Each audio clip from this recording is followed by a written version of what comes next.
நமக்கு ஏன் இத்தனை எதிரிகள் அப்படின்னு பெரியார் சொல்லுவார். அதற்கு முக்கிய காரணம் ஆதிக்கம். ஆதிக்கத்தை எதிர்க்கக்கூடியவர்கள் எல்லோருக்கும் எதிரிகள் உருவாகி கொண்டுதான் இருப்பார்கள், விமர்சனங்கள் இருந்து கொண்டுதான் இருக்கும். ஆனால் அண்ணா கூறியதை போல தாக்கி தாக்கி எதிரிகள் வலுவை இழக்கட்டும், தாங்கி தாங்கி ஒரு புதிய வரலாற்றை உருவாக்கக்கூடிய மேடையாக தமிழக அரசியலில் ஒரு புதிய வரலாறு உருவாகக்கூடிய மேடையாக புரட்சியாளர் அம்பேத்கருடைய நூலை வெளியீட்டு விழாவில் இங்கு இருக்கக்கூடிய மிகப்பெரிய அறிவுஜீவிகள், சிந்தனையாளர்கள், வாழ்க்கையில் தன்னுடைய கொள்கைக்காக சமர்ப்பித்து ஏழை மக்களுக்கும் ஒடுக்கப்பட்ட மக்களுக்கும் தன்னுடைய வாழ்க்கையை தியாகம் செய்த தலைவர்கள் முன் ஒரு பள்ளி மாணவனாக இந்த மேடையில் வாய்ப்பு அமைப்பு கொடுத்த விகடன் குழுமத்திற்கு என்னுடைய பணிவார்ந்த நன்றிகள். நூல் உருவாக்குவதற்கான ஒரு முக்கிய காரணத்தை நான் பகிர்ந்துக்கணும். அது என்னுடைய வாழ்க்கையிலிருந்தே ஆரம்பிக்கணும். இந்த நூலை உருவாக்குறதற்கு ஒரு சிந்தனை வரும் பொழுது திரு பா சீனிவாசன் அவர்கள் என்னுடைய வழிகாட்டின்னு சொல்கிறதோட என்னுடைய குடும்பத்தின் ஒரு முக்கியமான ஒரு அப்பா ஸ்தானத்தில் இருக்கக்கூடியவர். எனக்கு அவரிடம் நான் சொல்லும் பொழுது ஏன் அம்பேத்கர் நூலை வெளியிடணும் அப்படின்னு சொல்லும் பொழுது, பொதுவாக விகடன் குழுமத்தில் இருக்கும் பொழுது அதோட உண்மை தன்மையை எப்பயுமே அவர் காது கொடுத்து கேட்பார். எதற்காக இந்த நூலை இவர் வெளியிடணும்னு நினைக்கிறாரு அப்படின்னு சொல்லும் பொழுது அவரிடம் கிட்டத்தட்ட ஒரு 2 மணி நேரம் 2023 ஆகஸ்ட் மாதம் அவருடன் ஒரு மிகப்பெரிய ஒரு டிஸ்கஷன் நடந்துச்சு. அப்போ நான் என்னை பற்றி சொல்லும் பொழுது 5 வயதில் என்னுடைய தாயோடைய தற்கொலையை என் கண் முன்னாடி நான் பார்த்தவன். அதற்கு முக்கிய காரணம் என்னுடைய தாயோட சக அக்காவாக குடும்பத்தின் எங்கள் பெரியம்மாவாக, நிறைய பேர்த்துக்கு தெரியாது, எங்கள் அம்மாவோடைய பழகிய அன்றைய எங்கள் அம்மாவோடைய அக்கா என்னுடைய பெரியம்மா திலகவதி ஐபிஎஸ் அவர்கள், தமிழ்நாட்டின் முதல் பெண் ஐபிஎஸ். எங்கள் அம்மாவும் என்னுடைய பெரியம்மாவும் என்னுடைய குடும்பத்தில் ஒரு 11 பேர் கொண்ட குடும்பத்தில் இருந்தபோது சக தோழியாக 2 பேரும் சேர்ந்து வாழ்ந்தார்கள். அப்போ எங்கள் அம்மா ஒரு காதல் திருமணம் பண்ணணும்னு நினைக்கிறாங்க. ஆனால் அன்றைக்கு இருந்த என்னுடைய பாட்டி காதல் திருமணம் இருக்கக்கூடாது, கேஸ்ட் ஜாதியின் அடிப்படையில் வெள்ளூரில் ஒரு விவசாயியிடம் ஒரு ஃபோர்ஸ்ட் மேரேஜ் பண்ணி வச்சாங்க. அந்த ஃபோர்ஸ்ட் மேரேஜ் பண்ணி வைக்கும் பொழுது விவசாயத்தில் ஏற்பட்ட ஒரு வறட்சி, அந்த வறட்சியின் மூலமாக ஏற்பட்ட டொமஸ்டிக் வயலேஷன்ஸ், அந்த ஒரு பாதிப்பு என்னுடைய தாயோடைய தற்கொலைக்கு ஒரு முக்கியமான காரணமாக மாறியது. அன்றைக்கு ஐபிஎஸ்ஸாக படித்து டிஎஸ்பியாக இருந்த காரணத்தினால் 2 குழந்தைகளை காப்பாற்ற வேண்டும் என்று பெரியம்மா முடிவெடுத்து என்னுடைய மாமாவிடம் என்னை ஒப்படைத்து ஸ்போர்ட்ஸ் என்கின்ற ஒரு ஹாஸ்டலில் என்னுடைய பயணத்தை ஆரம்பித்து, ஸ்போர்ட்ஸ் மூலயமாக ஒரு ஸ்காலர்ஷிப் கிடைக்கும் பொழுது மெட்ராஸ் கிறிஸ்டின் காலேஜில் நான் பொலிட்டிக்கல் சயின்ஸ் மாணவனாக மாறும் பொழுது எப்பயுமே என்னுடைய பெரியம்மா எனக்கு ஒரு ஒரு அஸ்பிரேஷனாக இருப்பாங்க. அவங்க ஃபஸ்ட்டு சாகித்ய அகாடமி விருது வாங்கினவங்க, எழுத்தாளர் மட்டுமல்ல, அந்த காலத்திலேயே காக்கி சட்டை போட வேண்டிய ஒரு ஆண் தயங்கும் போது கூட முதல் பெண் ஐபிஎஸ்ஸாக அவர்கள் இந்த சமூகத்தில் போராடி ஒரு டிஜிபியாக உயர்ந்த வரலாற்றை என் கண்ணு முன்னாடியே நான் பார்த்துருக்கேன். எப்பயுமே நூலகம் இருக்கும். அந்த என்னுடைய தாயோடைய இழப்பு, என்னுடைய தனிமை நூலகங்களை நோக்கி சென்றது. என்னுடைய பெரியம்மாவை நோக்கிய ஒரு உணர்வை நோக்கி அவர்களை பார்த்து அந்த நூலகத்திலிருந்து நான் படிக்க ஆரம்பித்தேன். அப்போ என்னுடைய பேராசிரியரை நான் நினைவு கூறுகிறேன். என்னுடைய ப்ரொஃபஸர், என்னுடைய சிந்தனை சிறு வயதில் எப்பயுமே ஒரு ரெஸ்ட்லெஸ்ஸாக இருக்கும். சின்ன வயசில் பார்த்தோன்னா ஒரு மாவோயிஸ்ட் ஆகணும், நக்சலைட் ஆகணும் அப்படின்னு நான் என்னுடைய பேராசிரியர்கிட்ட பேசிகிட்டு இருக்கும் பொழுது அப்போ என்னுடைய பேராசிரியர் சொல்லுவார், சமூகத்தில் உள்ள சிஸ்டத்தை மாற்றணுன்னா திரு அலெக்சாண்டர் மந்திரமூர்த்தி அவர்களை நினைவு கூறுகிற என்னுடைய பேராசிரியர் மெட்ராஸ் கிறிஸ்டியன் காலேஜில். அப்போ அவர் சொல்லுவார், இங்கே இருக்க சிஸ்டத்தை மாற்றணும்னா ஒரு கோபம் தேர்தல் அரசியலில் இருக்க சிஸ்டத்தை வந்து நீ பழகணும். சர்வேனா என்ன, ஸ்ட்ராட்டஜினா என்ன, பிளானிங்னா என்ன அப்படிங்கிற ஒரு தரவுகளை எப்படி பகுப்பாயுங்கிற ஒரு விஷயத்தை எங்களுக்கு உருவாக்கி கொடுத்தார். அன்றையிலிருந்து 2 ஆராய்ச்சிகளை மேற்கொண்டேன். ஒன்று திரு பெரியார் அவர்களுடைய கொள்கை, இன்னொன்று புரட்சியாளர் அம்பேத்கர் அவர்களுடைய கொள்கை. இந்த 2 கொள்கைகளும் படிக்கும் பொழுது பெரியார் அவர்களுடைய கொள்கையை 15 வருடங்களுக்கு மேற்பட்டு அண்ணா உள்வாங்கி அதை தேர்தல் அரசியலில் உள்வாங்கி தமிழகம் ஏன் தனித்து விளங்குதுன்னா, இந்தியாவே பார்த்து ஒரு காங்கிரஸை, நேரு அவர்களை அன்றைக்கு பார்த்து ஒரு பயந்த ஒரு காங்கிரஸை தமிழகத்தில் முதல் முறையாக ஒரு மாநில கட்சி வெற்றி பெற்றது தேர்தல் அரசியல் மூலியமாக, அவருடைய தேர்தல் அரசியலுடைய ஆராய்ச்சியின் மூலியமாக. அங்கிருந்து இன்னொரு பகுப்பாய்வு, புரட்சியாளர் அம்பேத்கர் அவர்கள் மிகப்பெரிய அறிவு சிற்பி என்பதை கூறுவதை விட இந்திய வரலாற்றில் 2 தலைவர்களுக்கு முக்கிய பங்கு உண்டு.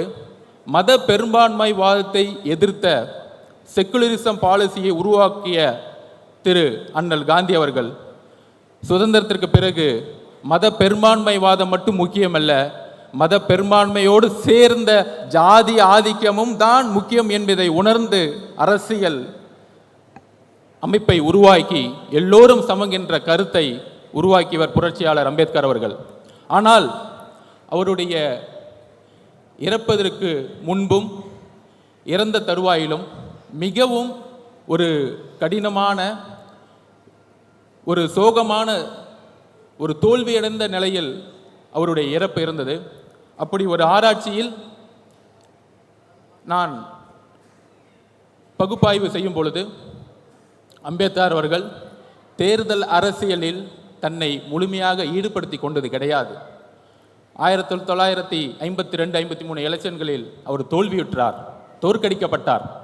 ஒருவேளை அண்ணல் அம்பேத்கர் அவர்களுக்கு 50 MP 100 MP இருந்திருந்தால் அவர் நினைத்த முழுமையான இந்திய அரசியல் சாசனத்தை உருவாக்கியிருக்க முடியும் என்கின்ற ஆராய்ச்சி என்னுடைய 15 வயதில் உருவாகியது. அந்த ஆராய்ச்சி தான் இன்றைக்கு மேடையில் நான் நிற்க காரணம். அதோடு சேர்ந்து 3 யுத்தங்கள் 2016, 2019, 21 தேர்தலில் மத பெரும்பான்மைவாதற்கு எதிராக தேர்தல்களில் பங்கெடுத்துவிட்டு இந்த மேடையில் நாம் புரட்சியாளர் அம்பேத்கருடைய புத்தகத்தை வெளியிட, அம்பேத்கருடைய கனவு, அந்த அம்பேத்கருடைய கனவை தமிழகத்தில் நிறைவேற்றிய எழுச்சி தமிழர் அண்ணன் திருமாவர்களுடைய கனவு எப்பொழுதும் கூறுவார். மேடையில் அவர் இல்லை, ஆனால் அவருடைய மனசாட்சி இங்குதான் இருக்கிறது என்பது எனக்கு தெரியும். கால சூழ்நிலைகள் தலித் மக்களுடைய விலங்குகளை உடைக்கும். அதற்கான நேரம் கூடிய விரைவில் வரும். சுய சிந்தனை கொண்டவர்கள் தான் மனிதர்கள். ஆம், நாமும் மனிதர்கள். மன்னர் பரம்பரையை உருவாக்க தமிழகம் இனி ஒருபொழுதும் இடம் தராது. மன்னராட்சி ஒழிக்கப்பட்டது. மன்னர் பரம்பரையை ஒழிப்பதற்கு இன்றைக்கு புரட்சியாளர் அம்பேத்கருடைய சிந்தனைகள் நமக்கு தேவைப்படுகிறது.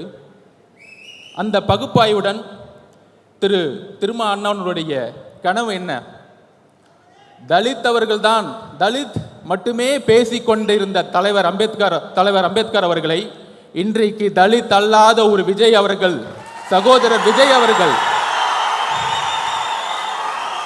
வெளியிடுவது என்பது புரட்சியாளர் அம்பேத்கர் அவர்களுடைய, அண்ணன் திருமா அவர்களுடைய கனவு இன்று விகடன் மூலம் நிறைவேற்றப்பட்டிருக்கிறது.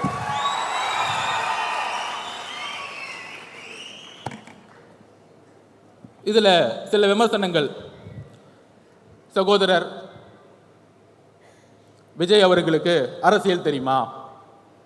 அவருக்கு கொள்கைகள் தெரியுமா? கொள்கைகள் பேசிய பல கட்சிகள் ஏன் அம்பேத்கரை இதுவரைக்கும் மேடையில் ஏற்றவில்லை?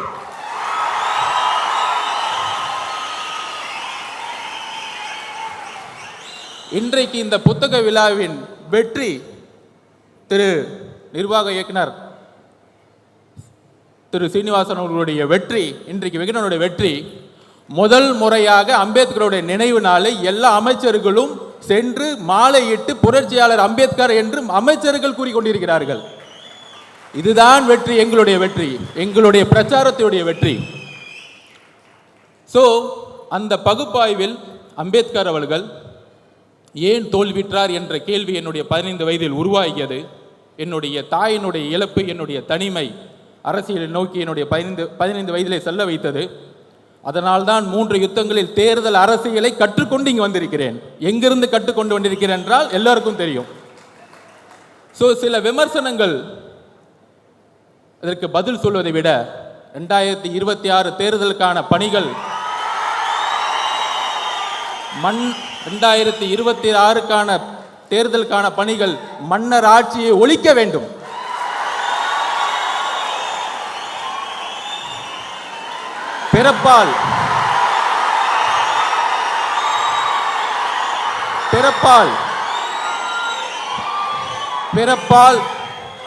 பிறப்பால் அனைவரும் சமம் என்கின்ற கருத்தியலை அம்பேத்கர் உருவாக்கியதை போல இங்க பிறப்பால் ஒரு முதலமைச்சர் உருவாக்கப்படக்கூடாது.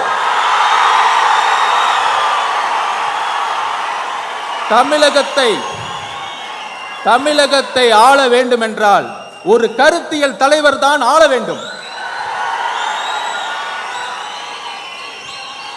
கருத்தியல் பேசிக்கொண்டு ஆட்சிக்கு வந்த பிறகு ஒரே ஒரு பதிவை செஞ்சுக்கிறேன். மத பெரும்பான்மைவாதம் பேசிக்கொண்டு இங்க இருக்கக்கூடிய நம்மில் ஒரு யுத்தியை உருவாக்க வேண்டும். 2014 ஏன் பிஜேபி வெற்றி பெற்றது? 2014 பிரசாந்த் கிஷோர் அவர்கள் என்னிடம் உரையாற்றும் போது சொன்னார், மோடி அவர்களுடைய பிரச்சாரம் குடும்ப ஆட்சி, அதன் பிறகு ஊழல் என்கிற குற்றச்சாட்டுகளை கூறி ஆட்சியை கைப்பற்றினார்கள். இன்றைக்கு வரைக்கும் பிஜேபி யாராலும் வெல்ல முடியவில்லை.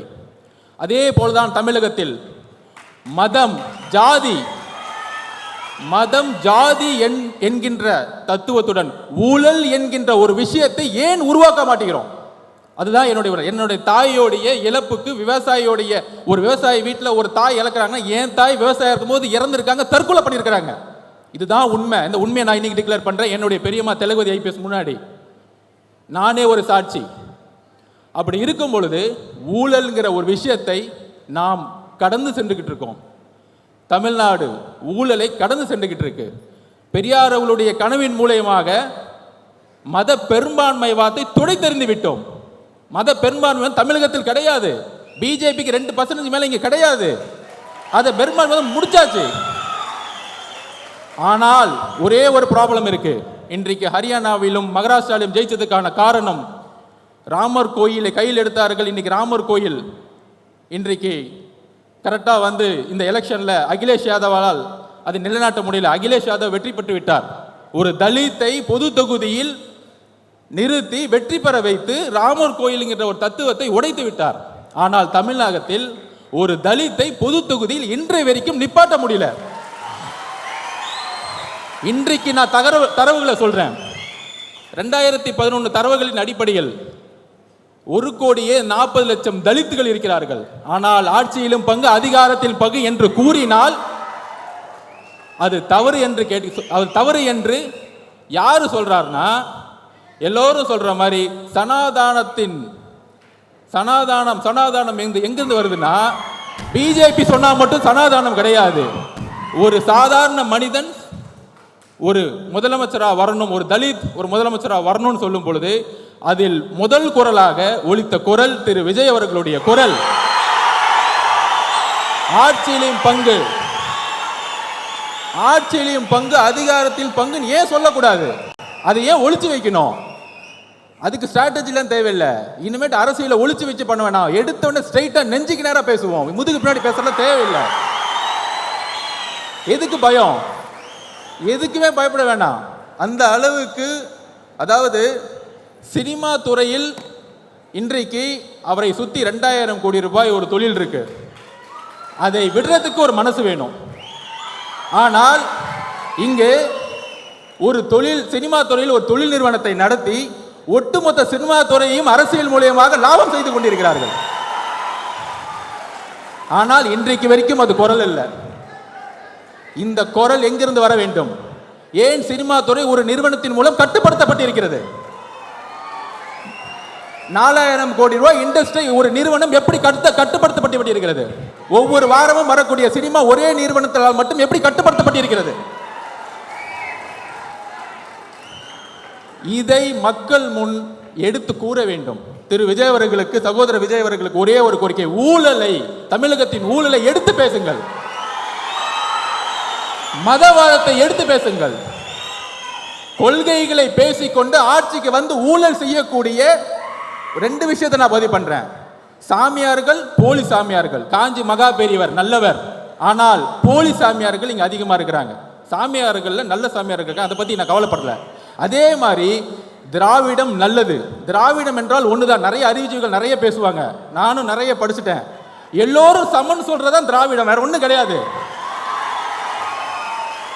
தமிழ் தேசியம்னா விடுதலை, தமிழ் தேசியம்னா விடுதலை புலிகள் பிரபாகரன் சொன்ன எல்லோரும் சமம், அவ்வளவுதான். அவரும் தான் சொன்னாரு. விடுதலை புலிகள் பிரபாகரன் அவர்கள் எப்பையும் ஜாதி மதத்தை பார்த்தது, மொழியை பார்த்ததில்லை. ஸோ அப்ப ஒரே ஒரு விஷயம் இருக்கு, இங்கு ஜாதியின் அடிப்படையில் உருவாகக்கூடிய தேர்தல் அரசியல், அதுதான் பிரச்சனை. நான் தலைவர் திருமாவளவனோட தேர்தல் பிரச்சாரத்துக்கு போயிட்டு இருக்கும்போது அங்க இருக்கக்கூடியவர்கள் வெறும் தலித் ஏரியாவுக்கு மட்டுமே அவர் கூட்டிட்டு போயிட்டு இருந்தார். அப்ப தேர்தல் அரசியல் எந்த அளவுக்கு தமிழகத்தில் மோசமாக இருந்து கொண்டிருக்கிறது, ஜாதியோடைய கட்டமைப்பு. நம்ம சொல்றோம் யூபியில இந்துத்துவ அடிப்படையில் இந்த இடத்துல முஸ்லீம் கேண்டிடேட், இந்த இடத்துல இந்து கேண்டிடேட் போட்டா எலெக்ட் பண்ணும்போது கான்ஃப்ளிக்ட் வந்துடும், நேர்மையா இருக்க மாட்டாங்க அப்படின்னு வந்து ஒரு பிஜேபி மத பெரும்பான்மை வந்து அரசியல் பண்றாங்கன்னு சொல்றோம். அதே தானே நம்ம இங்க பண்றோம். மதத்தை தூக்கி எறிஞ்சிட்டோம். ஆனா இந்த இடத்துல இந்த கம்யூனிட்டி 60% இருக்காங்க, அதனால தூக்கி அமைச்சரை போடு. ஓகே, அப்படி அமைச்சரா வரவங்க என்ன பண்றாங்க? வேங்க வயல் பிரச்சனை இன்றைக்கு வரைக்கும் தீர்க்க முடியாததுக்கான காரணம் என்ன? காவல்துறை காரணம் அல்ல, காவல்துறை காரணம் அல்ல. ஒரு கான்ஸ்டபிளால் அதை பண்ண முடியும், ஒரு கான்ஸ்டபிள் 24 கண்டுபிடிக்க முடியும். மலம் கலந்த தண்ணீர், அம்பேத்கர் அவர்கள் தண்ணீர் போராட்டத்திற்காக எப்பொழுது பிரச்சனை கையில் எடுத்தாரோ அதே மாதிரி இன்றும் 50 வருடங்க 75 வருடங்கள் இந்த பிரச்சனை போயிட்டு இருக்கு. ஒரு தண்ணீர் தொட்டியில மலத்தை கலந்துருக்கிறாங்க, ஒரு வாரமா அந்த தண்ணியை குழந்தைகள் குடிச்சிட்டு இருக்காங்க.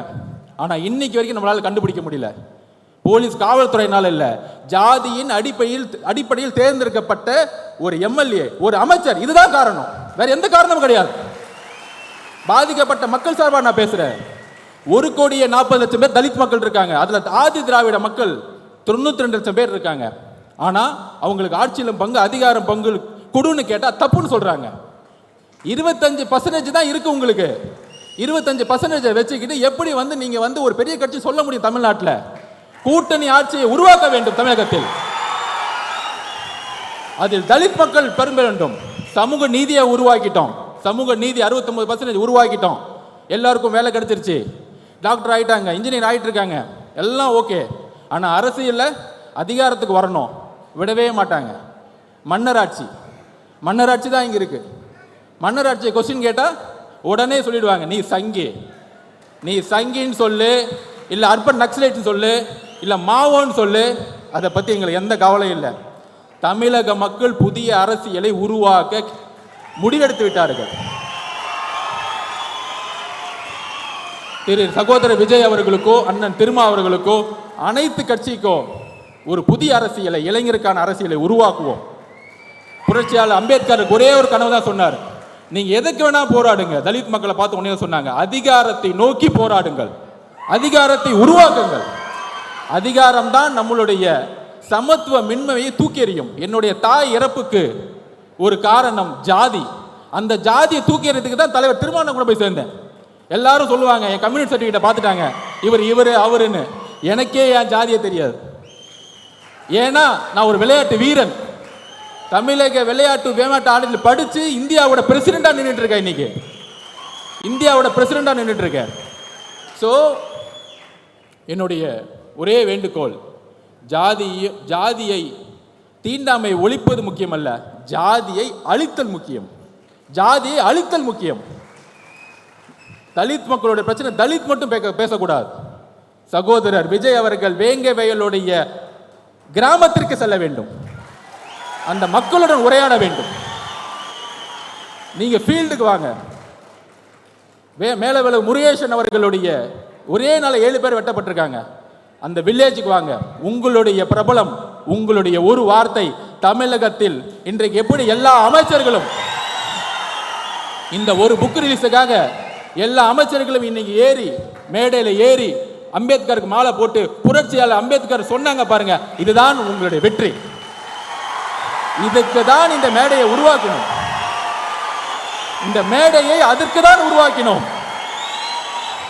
புத்தக விழாவில் அரசியல், அம்பேத்கர்னாலே அரசியல் தான். அனைவருக்குமான தலைவர்னு சொன்னாலே இங்க நிறைய பேருக்கு பிடிக்காது. திரு பெரியார் அவர்களும் அம்பேத்கரோட கொள்கையிலும் இணைந்து இனிமேல் பயணிக்க வேண்டியணும். இணைந்து பயணிக்கணும். அப்படி இணைந்து பயணிச்சாதான் தமிழகத்தில் புது மாற்றங்கள் வேணும், புது மாற்றங்கள் உருவாகும். ஓடப்பனாயிருக்கும் ஏழையப்பன் உதயப்பன் ஆகிவிட்டால் ஓர் நொடிக்குள் ஓடப்பன் உயரப்பன் எல்லாம் நிலை மாறி ஒப்பப்பர் ஆகிவிடுவார். புரட்சியாளர் பாரதிதாசன் கூறியதை போல ஏழைகள் ஒன்று சேர்ந்தால் உங்களை தூக்கி எறியக்கூடிய காலம் உருவாகும். புதிய அரசியலை நோக்கி நாம் செல்லுவோம். நன்றி, வணக்கம்.